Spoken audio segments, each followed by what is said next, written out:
أعوذ بالله من الشيطان الرجيم بسم الله الرحمن الرحيم الحمد لله رب العالمين وصلى الله على محمد وعلى آله الطيبين الطاهرين. Queridos hermanos, continuamos con la exégesis de la Sura Al-Balad, la Sura 90, la Sura mequinense, que ya hemos empezado a tratar. Hoy tienen que tener un poquito de paciencia porque a veces cuando doy la clase utilizo un libro que está en español y a veces agrego algunas cosas y hoy no lo tengo, entonces tengo que directamente ir traduciendo del persa que tengo aquí. Entonces, habíamos visto sobre Suratul Balad la aleya que dice ayahsabu an lan yaqdira alayhi ahad. ¿Sí? Habíamos quedado, si no me equivoco allí, si no me corrigen, pero estoy seguro que hemos quedado en la aleya 5. Entonces, ¿es que acaso el hombre no calcula o calcula, mejor dicho, hace este cálculo, piensa, significa, cree que nadie va a tener poder sobre él, que ninguno va a tener poder sobre él? Es una pregunta que nos hace el Sagrado Corán y nos llama a la reflexión, porque muchas veces nosotros en la vida nos enorgullecemos. Como habíamos dicho en la clase anterior, siendo que el hombre es tan limitado y tiene tantas limitaciones, y viviendo en el Dunya, que es un mundo de limitaciones y de sufrimiento, y realmente el Dunya para el alma humana y para la esencia humana y para el origen verdadero de esta esencia humana es una cárcel, es realmente un gran sufrimiento. Y si no fuera por los pequeños placeres que tenemos en esta vida, el hombre realmente no aguantaría la vida en el Dunya. Esos pequeños placeres y esos pequeños disfrutes que tenemos en el Dunya son para que el hombre pueda soportar el Dunya.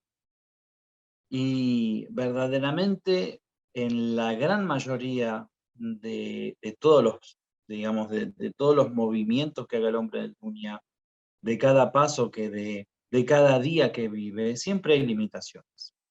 Entonces, incluso hemos hablado en la clase anterior de que los disfrutes que tenemos son disfrutes que también no son perfectos, ni son completos, ni, digamos, son libres en el sentido de, de que cuando algo nos da placer siempre va a tener una limitación, siempre va a haber algo negativo que lo acompañe, algo que nos moleste, ¿sí? Por ejemplo, una persona le gusta comer una comida rica, pero va a tener un límite y va a poder comer hasta cierto punto. Más no va a poder comer porque el cuerpo no lo va a dejar. En todo hay un límite. Una persona que es muy bella y que se enorgullece de su belleza, también va a perder su belleza, su cuerpo, su físico va a cambiar y cuando ya llegue a una edad avanzada no va a ser la misma persona que a los 30 años, 40 años. Entonces, este mundo es un mundo que a nivel general, y si tuviésemos conciencia del ágira, es un mundo de sufrimiento, es un mundo de limitaciones, y así el hombre, gracias a esos pequeños disfrutes que tiene, y gracias a que esos disfrutes en realidad tienen una filosofía, que es que resista en este dunya, en este mundo material, el hombre se enorgullece. Y a veces cuando tiene un poquito más que los demás, se enorgullece y se olvida de Dios. Y se olvida también de cuál es el propósito de su creación, de cuál es el propósito de que esté en el dunya. Y se olvida absolutamente de todo, incluso del juicio, de su dependencia de Dios también, y cree que nada va a poder contra él. Incluso va a terminar negando el castigo divino o el día del juicio final. Siempre hablamos nosotros de que Dios es misericordioso, del amor de Dios, pero también tenemos que ser conscientes de que el castigo es una realidad, y que el castigo, si bien es parte de la misericordia de Dios y de la justicia divina, Y digo de la misericordia de Dios porque muchas veces el castigo, la prueba, es para despertar al hombre. Incluso en una gran mayoría de las personas que ingresen al infierno van a ser luego retirados del infierno, cuando ya aprendieron la lección, ¿sí? Entonces es una purificación y es una lección, digamos, a última instancia para que el ser humano reaccione. Lo que nosotros tenemos que tener presentes en nuestra vida es justamente que cada paso que nosotros damos en nuestra vida, cada movimiento, cada mirada, por eso utilizo mucho la palabra movimiento, porque realmente una persona cuando está quieta y ya con los ojos mismos puede llegar a pecar.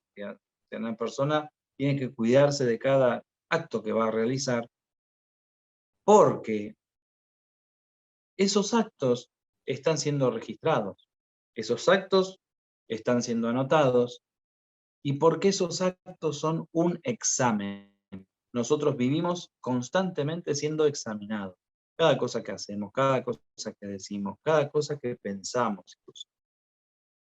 Por supuesto que no hay juicio en lo que la persona piensa, hasta que no, digamos, lo convierte en una acción. Pero sí nosotros tenemos que controlar nuestros pensamientos, incluso porque nuestros pensamientos nos pueden llevar justamente a hacer las acciones incorrectas, los grandes pecados.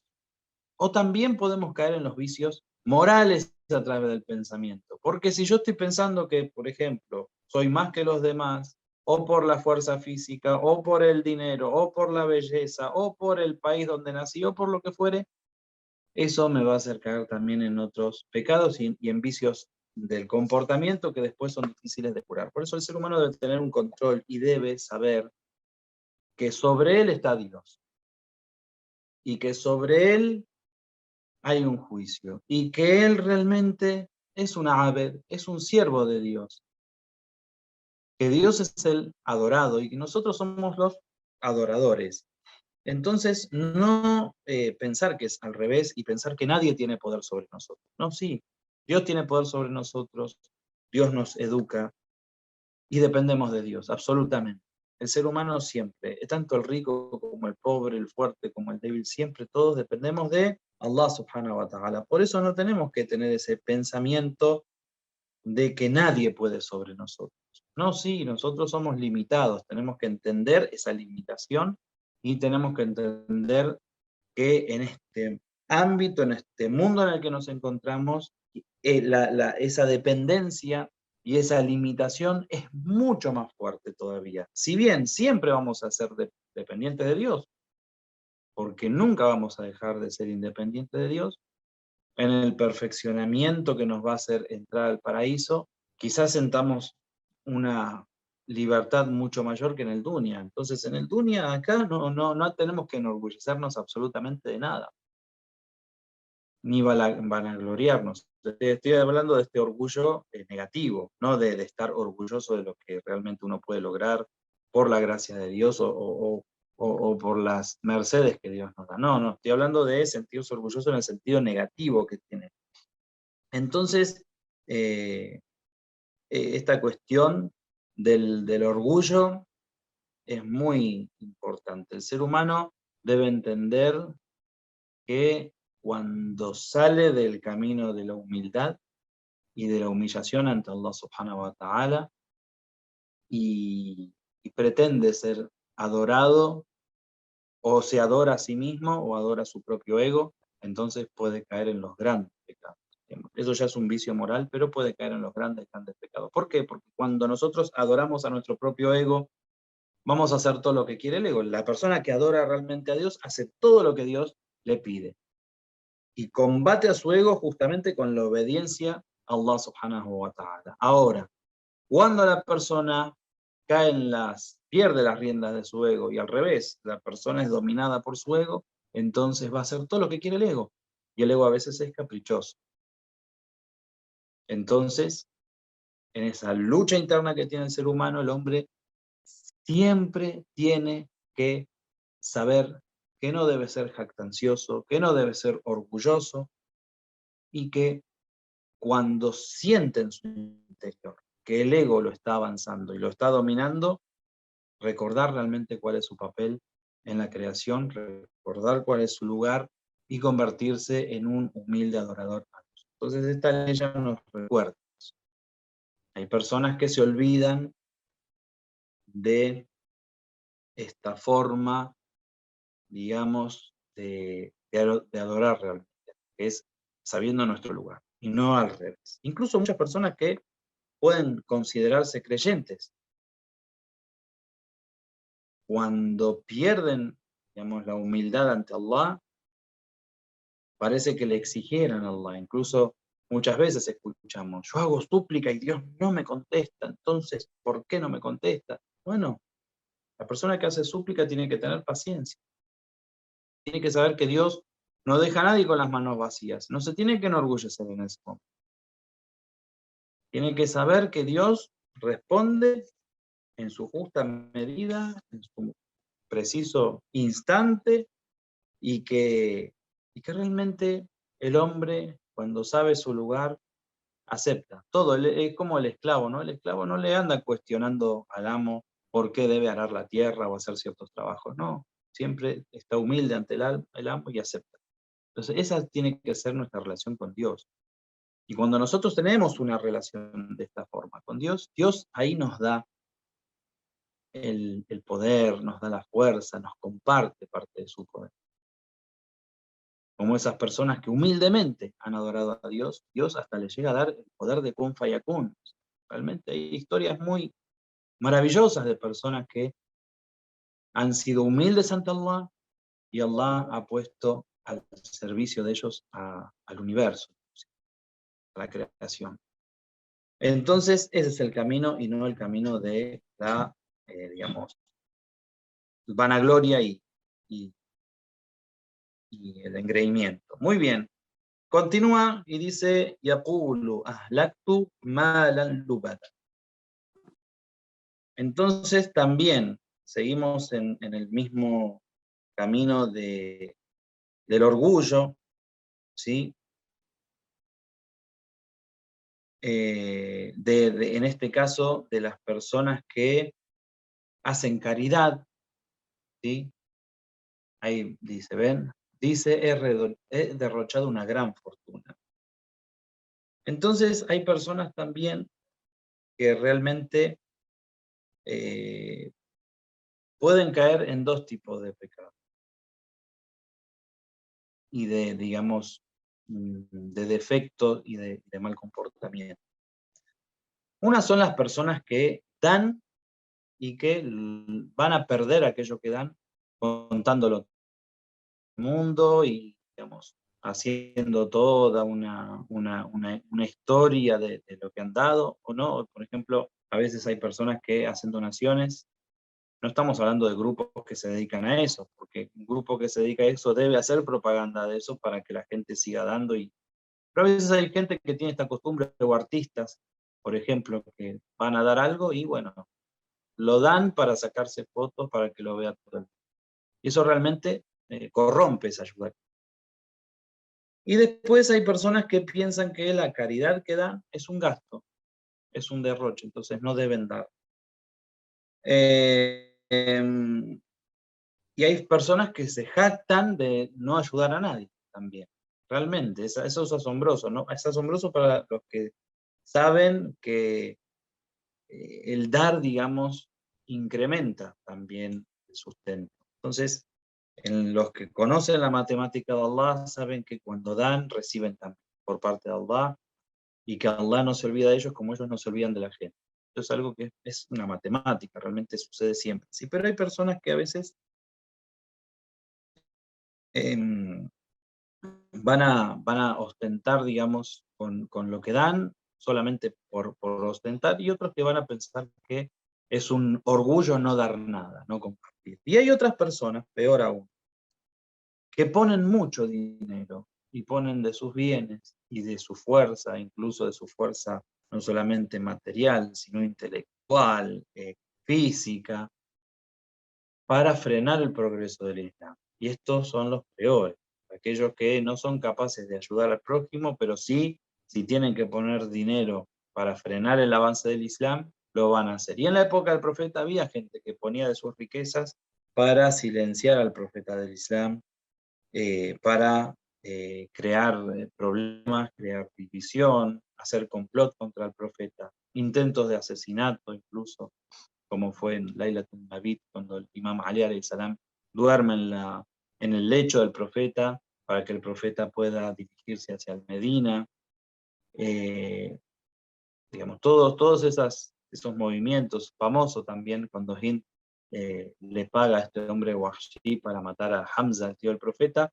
Entonces mucha gente realmente daba mucho dinero para frenar el avance del Islam y sobre todo para silenciar al profeta Muhammad. Hoy también lo tenemos. Hoy también hay eh, personas incluso países, naciones que ponen mucho dinero para frenar el avance del Islam, para perseguir a los musulmanes, para molestar a los difusores del Islam, para manchar la imagen del Islam también.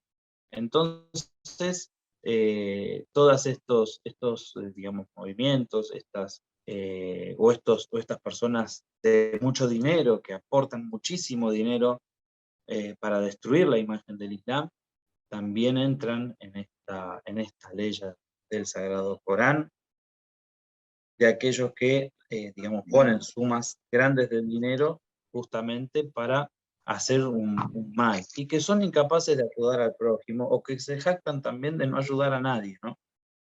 Muy bien. Eh, o las personas a veces que también tienen este pensamiento de que todo el mundo, digamos, va a actuar como ellos, y que incluso las personas creyentes y buenas que trabajan por el Islam, que trabajan para la difusión del Islam, si no reciben dinero, entonces no van a hacer nada. Eso todos los que, digamos, sabemos y trabajamos en esto, sabemos que haya dinero, no haya dinero, no importa. Nosotros siempre trabajamos por amor a Dios. Y hay gente que, bueno, que juzga de esa manera. En la época del profeta Muhammad también sucedía lo mismo, ¿no? Habían personas que creían que los creyentes, cuando formaban parte, por ejemplo, del ejército de los musulmanes, era porque solamente tenían dinero y querían comprarlos con más dinero. Al creyente no lo pueden comprar con dinero. El creyente de verdad ya vendió su vida completa a Dios Todopoderoso. Entonces no hay dinero que pueda pagar. Pero la forma de juzgar de esas personas a veces son de esa manera, ¿no? Piensan realmente eh, que pueden comprar a los demás. O también están las personas, cuidado con esto, las personas que eh, piensan que cuanto más practiquen el Islam y más en profundidad vayan a cumplir con las leyes islámicas, entonces va a ser peor para ellos porque van a perder dinero. Esto también, cuidado con eso. Por ejemplo, bueno, si no saludo, si no doy la mano a las mujeres que no son mahram, entonces no voy a poder trabajar, no voy a conseguir un trabajo, voy a quedar afuera de eso. O, por ejemplo, si no vendo algo que es haram en su consumo, tengo un restaurante y si no vendo alcohol, no sé, bueno, entonces me voy a ver perjudicado económicamente. Entonces, piensan que es una pérdida, realmente, practicar el Islam. No, también eso, cuidado, que es muy peligroso para el hombre realmente. Uno tiene que saber que todo lo que uno dé por Dios y todo lo que uno sacrifique por Dios, porque una persona si no va a vender, por ejemplo, alcohol en un negocio, está sacrificando parte de su ganancia por Dios, bueno, todo eso de alguna forma siempre se compensa. Allah subhanahu wa ta'ala por eso nos hace ¿cómo es? Este llamado de atención. Muy bien, entonces aquí el término que usa, ahlaktu, viene de halaka, que es malgastar, digamos, malgastar los bienes, como dice allí. Malan, los bienes, lúbada. O sea, lúbada significa en grandes cantidades. ¿Sí? Entonces, malgastar el dinero en grandes cantidades. Hay gente que realmente piensa de esta forma, bueno, inshallah que que los creyentes siempre se mantengan en la guía de Allah y sepan que todo lo que se da en el camino de Allah y todo lo que se pierde en el camino de Allah, en realidad siempre va a ser ganancia y no es pérdida, ¿sí? En apariencia es pérdida, pero no es pérdida. Es como esas personas que creen también que la sadaqa es pérdida, es derroche. Se escucha mucho eso, lamentablemente, en estos tiempos, ¿no? Por ejemplo, cuando lo escuchamos lamentablemente, no le doy a la gente que está en la calle pidiendo, porque seguro que se van a ir a comprar vino, seguro que se van a emborrachar, seguro no, porque esa persona también come y necesita comer. Quizá tiene su vicio, sí, y quizá puede ser que gaste ese dinero, puede ser que no, no sabemos. Como no sabemos, pero sí sabemos y tenemos certeza de que el ser humano para sobrevivir debe comer, entonces es indispensable que la persona, digamos, reciba una ayuda para comer, para alimentarse. Entonces no tenemos que caer en esos juicios. Nosotros cuando no conocemos a una persona y nos pide una ayuda, debemos darla. Si podemos darla, debemos darla y no ponernos a ver qué va a hacer o qué no va a hacer. Muy bien. ¿Ayahsabu an lam yarahu ahad? ¿Acaso cree que ninguno lo va a ver?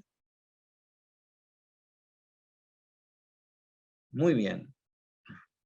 Entonces, Ayatollah Misbah, una de las cosas que dijo muy interesantes es que adoren a Dios y estén viviendo en este mundo con Dios como si tuvieran una cámara encendida. ¿Vieron? Ahora que hay cámaras en todos lados, siempre, digamos, es muy difícil cometer delitos en la calle, por ejemplo, o dentro de algún lugar público, porque está todo filmado hoy, ¿no? Es como en los partidos de fútbol, cuando quieren ver si hay una falta, si hay algo, enseguida ya pasan la filmación y ven a ver qué pasó desde distintos ángulos. Y hoy pasa lo mismo en la vida pública generalmente de la gente. Entonces, hay una reflexión que hace Ayatollah Misbah, o le hace hacer a la gente en una oportunidad que dijo que adoren a Dios, vivan de una forma como si estuvieran las 24 horas del día adelante de una cámara. Cuando nosotros estamos adelante de una cámara, ¿qué sucede? Nosotros nos corregimos. Vieron que cuando la persona está delante de la cámara, yo por ejemplo ahora estoy delante de la cámara, y bueno, trato de evitarnos, de estar así rascándome, qué sé yo. Entonces, tenemos otro tipo de comportamiento. Y no somos conscientes de que Dios nos está viendo constantemente. No solamente Dios, porque a veces quizá el ser humano, por la creencia que tenemos y la certeza que tenemos de la misericordia de Dios, es como que con Dios ya no hay vergüenza. Tenemos que tener cuidado con eso también. Pero nos están viendo los ángeles, ¿eh? Incluso Allah, para protegernos al ser humano, los ángeles que van tomando nota de nuestros actos, van cambiando de guardia, ¿no? Según lo que se dice en las narraciones, en los hadices, al Fajr cambian la guardia, al Maghrib cambia la guardia. Dicen, nunca una persona vuelve a tener el mismo par de ángeles anotando sus actos. Dios siempre le envía un par de ángeles nuevo para esa persona. ¿Por qué? Para que no haya un prejuicio de los ángeles sobre esa persona. No lo conocen, entonces empiezan a anotar de siempre a una persona que no conocen, para que no exista ese prejuicio. Entonces eso significa también que los ángeles mismos, cuando están en presencia del ser humano y ven el comportamiento del ser humano, también se escandalizan, también no les gusta. Hay muchas narraciones. Por ejemplo, la persona cuando está mintiendo dice, larga un olor putrefacto que pueden percibir los ángeles y que espanta a los ángeles. No quieren estar cerca de esa persona. La mentira, ¿sí? Un acto. Entonces, nosotros tenemos que también vivir de esa manera, ¿no? Como si estuviese una cámara prendida, encendida constantemente y estamos siendo constantemente grabados, filmados. Nosotros, si fuéramos conscientes de esa forma y viviríamos de esa forma, entonces muchas de las cosas que hacemos, por eso siempre en privado los pecados, digamos, son más fáciles que hacerlos en público, obviamente, entonces cuidaríamos mucho nuestros actos. es muy, muy importante eso y saber que Dios está informado de absolutamente todo lo que hace el hombre. No podemos escapar a la mirada de Dios. Dios siempre está mirando al ser humano.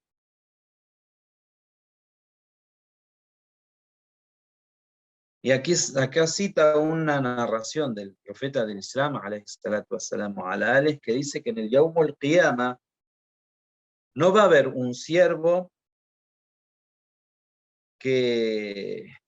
al que no se le va a preguntar por 4, dice. ¿En qué gastó su vida? ¿De dónde obtuvo sus ganancias, sus bienes? ¿En qué lo utilizó? ¿En qué lo consumió? Y dice que también se le va a preguntar por sus acciones y por el cariño o el amor hacia Ahlul Bayt, ¿sí? Entonces, nosotros tenemos que justamente cuidarnos en esas cosas y saber que Dios nos está mirando siempre. Entonces, las preguntas, ¿cuáles son? En el Yawm al-Qiyamah dice sobre en qué gastó su vida, dónde obtenía, digamos, los bienes y en qué los consumió, sobre las acciones que hacemos, todas las acciones, y sobre el amor y el trato a Ahlul Bayt alayhi salam. ¿Sí? ¿Quién está ahí? Cerrá la puerta, por favor, gracias. Muy bien. Entonces, ¿cuántos dolores de cabeza nos ahorraríamos en nuestra vida si fuésemos conscientes de que Dios está constantemente mirándonos? Nunca vamos a escaparnos de esa cámara. La cámara de Allah está prendida las 24 horas del día, los 7 días de la semana, los 365 días del año, y siempre está filmando todos los actos que hacemos, solos, con gente. Si fuéramos conscientes de eso, realmente viviríamos de otra manera. Muy bien. Y, a ver, llegamos a la ley número 8. Vamos a ver la ley número 8.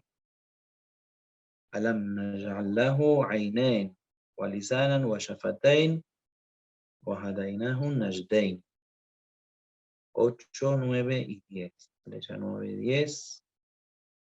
Muy bien. Alam naj'al lahu 'aynayn. ¿Acaso no le hemos establecido para él los 2 ojos? Dice.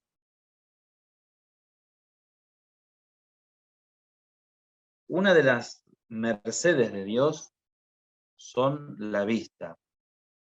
Los sentidos en general son una forma de conocer a Dios. Sabemos que para conocer a Dios utilizamos los sentidos, utilizamos luego el intelecto y por último nos beneficiamos de las enseñanzas de los profetas, que lo que hacen es encaminar, es corregir y completar ese conocimiento que nosotros podemos obtener de Dios en nuestro propio ser y en los horizontes, en lo que nosotros podemos percibir. Realmente el ser humano con sus sentidos puede percibir, y uno de los sentidos más importantes para percibir es justamente la vista, ¿no? La vista. Entonces el ser humano realmente tiene que reflexionar sobre las mercedes divinas y tiene que reflexionar sobre estos regalos que Dios le dio para que lo conozcan. Y entre ellos está la vista y realmente sobre la cuestión del funcionamiento mismo del ojo humano, podemos ver que es un gran milagro. Incluso el ojo humano, dice, es mucho más perfecto que la mejor cámara que hoy podamos conocer. El ojo humano realmente es increíble.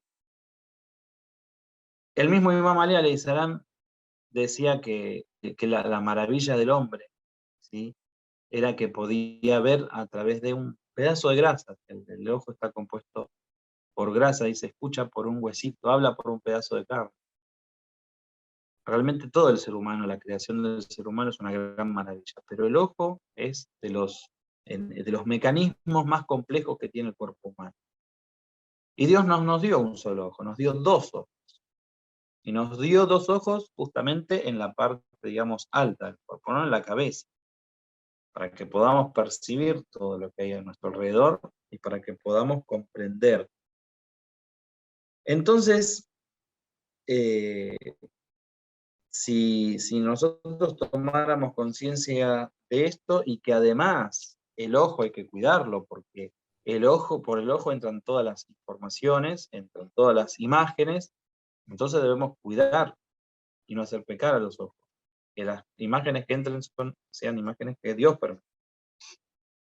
Y luego habla sobre el lisan, la lengua. Otro Guayafatein, ¿no? Dice. Entonces, la lengua y los labios, que nos permiten hablar, que nos permiten describir las cosas. Y luego dice, Wahadainahun Najdain, y que lo hemos guiado por el Najdain. El Imam Sadr alayhi salam dice que Najd significa el camino. Pero el Imam Sadr alayhi salam dice que este Najd se refiere, Najdain, perdón, estos dos caminos se refiere al camino del bien y del mal. Entonces Dios ha mostrado al ser humano los dos caminos. Y ha mostrado el camino del bien y hacia dónde conduce, y ha mostrado el camino del mal y hacia dónde también va a conducir al ser. Muy bien.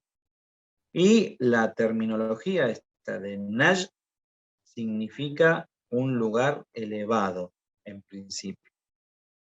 Pero luego, bueno, pasa a ser el camino, y en este hadith del Imam Sadiq alayhi salam dice que son los dos caminos que tiene el hombre para elegir, que siempre hablamos de esto, ¿no? Porque el Corán siempre nos está hablando de esto, que hay dos caminos: el camino de la verdad, el camino correcto, y el camino de la perdición. Todo lo que no es el camino de Dios, todo lo que no es el camino de los profetas, el camino del Corán, el camino de los libros sagrados, es el camino del desvío. No nos va a llevar a Dios Todopoderoso. Muy bien, sobre estas aleyas hay mucho para hablar, y para no ser cansador esta clase vamos a dejar acá y vamos a retomar inshallah el martes. Vamos a hablar de estos puntos. ¿Por qué? Porque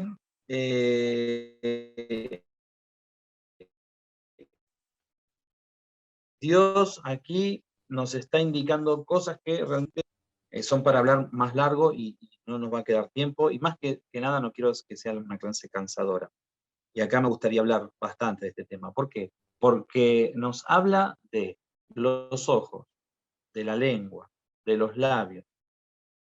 Y hay muchos hadices que hablan sobre el ojo y los pecados que puede hacer el ojo, sobre la lengua, y después nos habla del Najdain, de los dos caminos, y mucho tiene que ver los caminos que tomemos con la forma en que vamos a utilizar los ojos, justamente, y la lengua o los labios.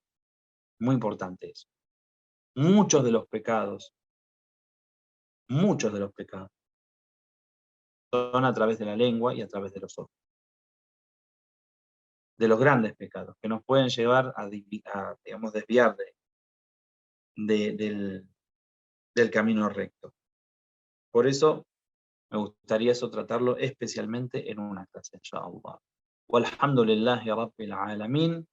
Wassalamu alaikum wa rahmatullahi wa barakatuh. Que Dios nos bendiga, inshallah.